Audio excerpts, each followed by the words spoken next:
Hello everyone. तो आज के इस वीडियो में हम लोग पढ़ेंगे गैस चैप्टर के बारे में, जो हाइड्रोस्टैटिक का 7th चैप्टर है। तो 7th चैप्टर में हम लोग सबसे पहले गैस चैप्टर में गैस का डिफिनीसन देख लेते हैं कि डिफिनीसन क्या कहता है। तो डिफिनीसन कहता है कि gas are substance which have no definite size and shape. हम लोग पहले भी पढ़े हुए थे कि गैस एक ऐसी पदार्थ होती है जिसका कोई डिफिनिट साइज और शेप नहीं होता है। ठीक है, यह हम डिफिनीसन लिख चुके हैं, आप लोग देख लीजिएगा। अब कह रहा है गैस चैप्टर में बॉयल्स लॉ। ठीक है, तो बॉयल्स लॉ देख लीजिए। बॉयल्स लॉ क्या कहता है कि the law state that if the temperature of given mass of a gas remain constant the pressure varies inversely as the volume. If V be the volume, ठीक है, of a given mass of gas and P be the pressure. ठीक है, और हम लोग जानते हैं कि P प्रोपोर्शनल क्या होता है 1/V। ठीक है, और हम लोग P जब हम लोग का प्रोपोर्शनल हटता है इसको क्या बोलते हैं, प्रोपोर्शनल बोलते हैं। और जब प्रोपोर्शनल हटता है तो क्या होता है, K आता है, जो कांस्टेंट हमारा ऐड हो जाता है। तो P = K और 1/V। K क्या है, कांस्टेंट है, हमने लिख दिया है। और P भी बराबर क्या होता है, कांस्टेंट। ये P अगर P और V एक साइड आ जाएगा तो K बचेगा, तो क्या हो जाएगा, हमारा कांस्टेंट हो जाएगा। इसको इक्वेशन 1 मान लिए। अब देखिए, वी नो डैट, हम लोग जानते हैं कि M बराबर क्या होता है, रो भी। M बराबर रो भी। तो जब हम लोग V का वैल्यू निकालेंगे तो V बराबर क्या आ जाएगा, M/रो। ठीक है, अब देखिए फ्रॉम 1 से, यहाँ से हम लोग देखते हैं कि P और V बराबर हम लोग क्या लिख सकते हैं, M/रो लिख सकते हैं ना। तो M/रो हो गया। और ये दोनों बराबर क्या हो सकता है, कांस्टेंट। ये दोनों क्या है, कांस्टेंट के बराबर है। यहाँ पे हम लोग पढ़े थे P भी बराबर कांस्टेंट, तो यहाँ भी P हो गया और ये V का वैल्यू हो गया = में कांस्टेंट। ठीक है, और P बराबर ρ/A। और देखिए यहाँ पे P = रो × K, क्योंकि ये सब क्या है, रो इज क्या है, रो इज ए डेंसिटी। एक रो क्या है, P जो है डेंसिटी है, तो P प्रोपोर्शनल रो। यही कहता है बॉयल्स लॉ। ठीक है, हम लास्ट में लिख लिए हैं। हैंस द टेम्परेचर, जब एग्जाम में ये पूछे बॉयल्स लॉ के बारे में तो आप यहाँ लिख दीजिएगा लास्ट में, hence the temperature remaining the same pressure of a given mass of a gas proportional to its density. ठीक है, आइए अब हम लोग चार्ल्स लॉ देखते हैं कि चार्ल्स लॉ क्या कहता है।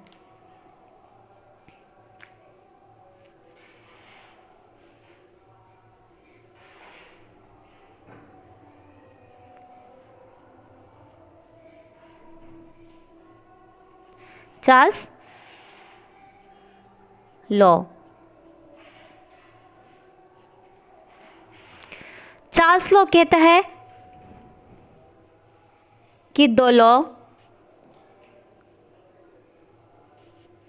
States that the pressure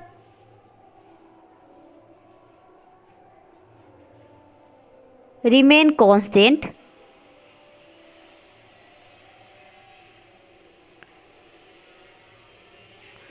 the volume increasing by a fraction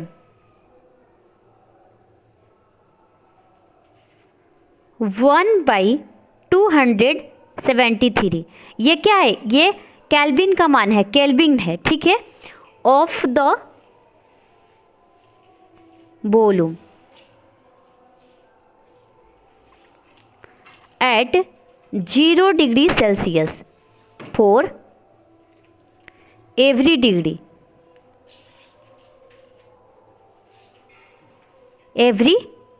degree centigrade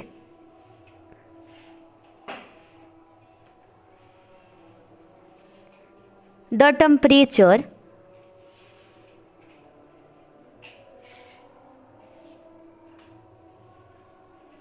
is raised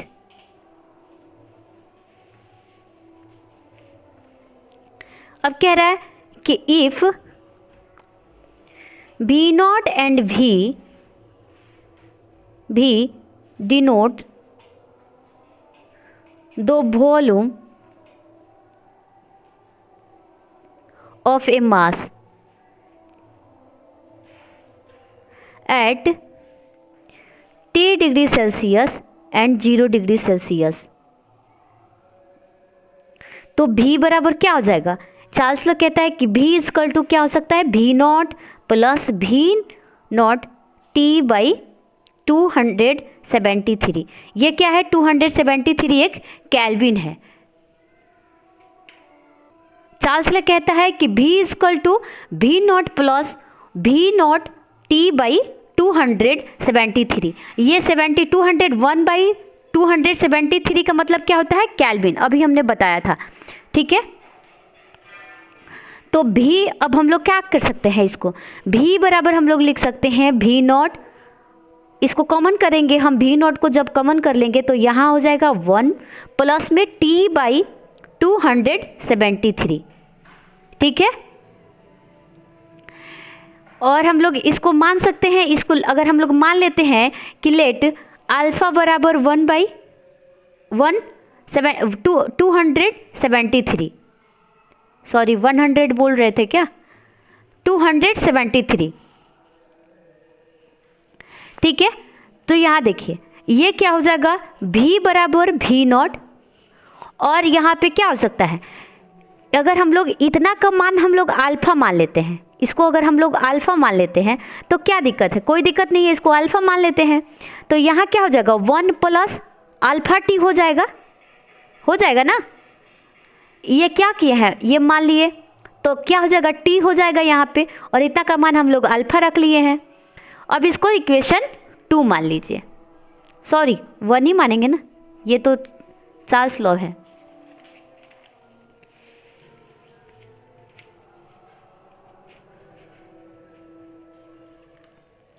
अब देखिए वी हैव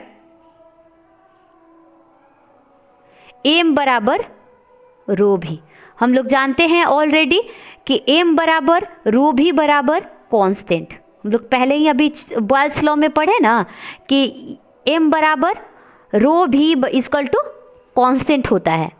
तो हम लोग कह सकते हैं कि भी रो इक्वल टू V0 P0। ये कैसे हम लोग करें? यहाँ पे देख लीजिए, जैसे हम लोग जानते हैं कि V1 P1 बराबर, ये क्या है? कांस्टेंट है, एक क्या है? कांस्टेंट है। V2 P2 ये क्या है? कांस्टेंट है। ऐसे ही V3 P3 ये क्या है? कांस्टेंट है। V4 P4 ये क्या है? कांस्टेंट है।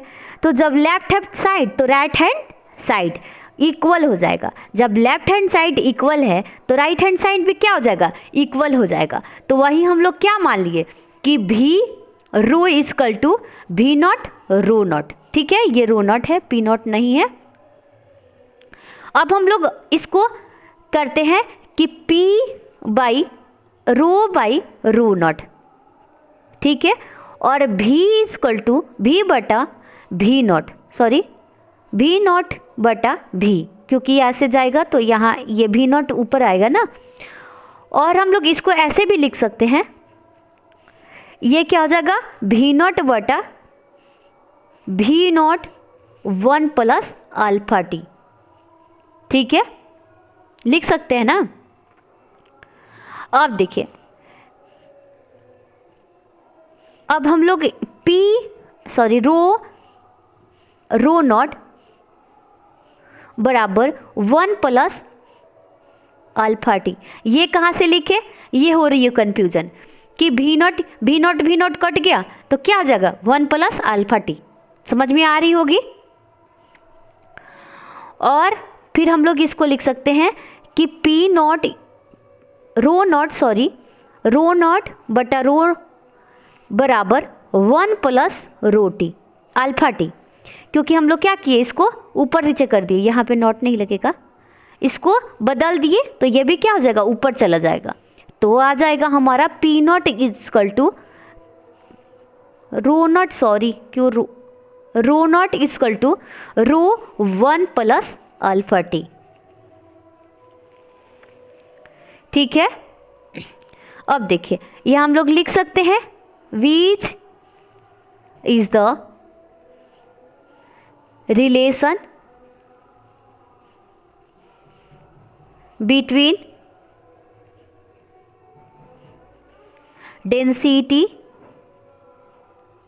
डेंसिटी and temperature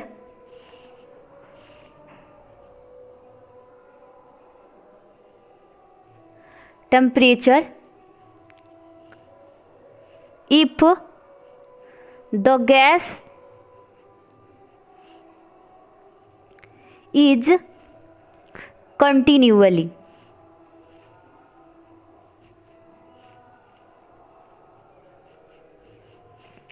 cooled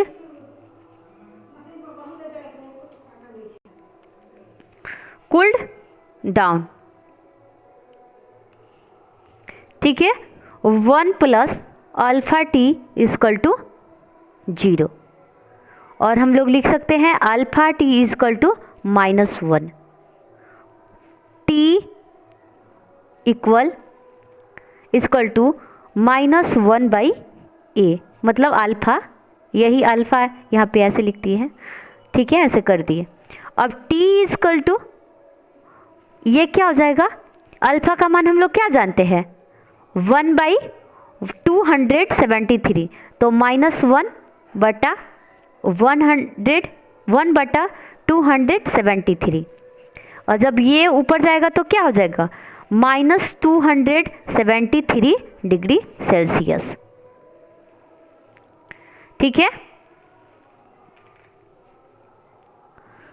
अब देखिए फिर हम लोग यहाँ लिख लेंगे this temperature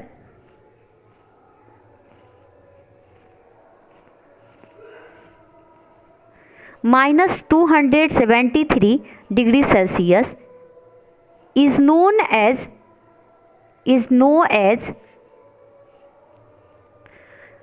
the absolute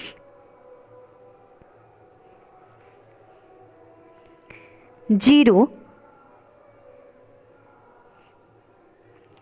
of the thermometer। ठीक है, the absolute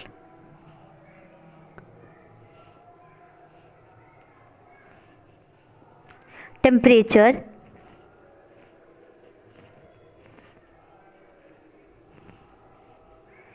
T is denoted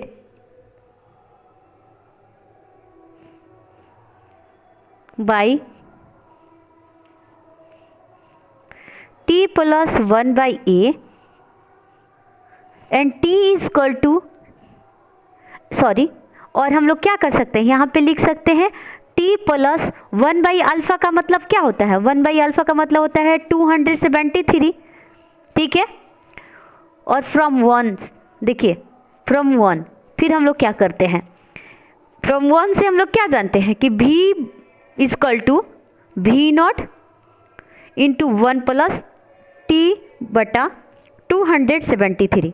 अब हम लोग कुछ देर पहले अभी पढ़े हुए थे कि V इक्वल टू क्या होता है V0 और इंटू 1 प्लस T/273।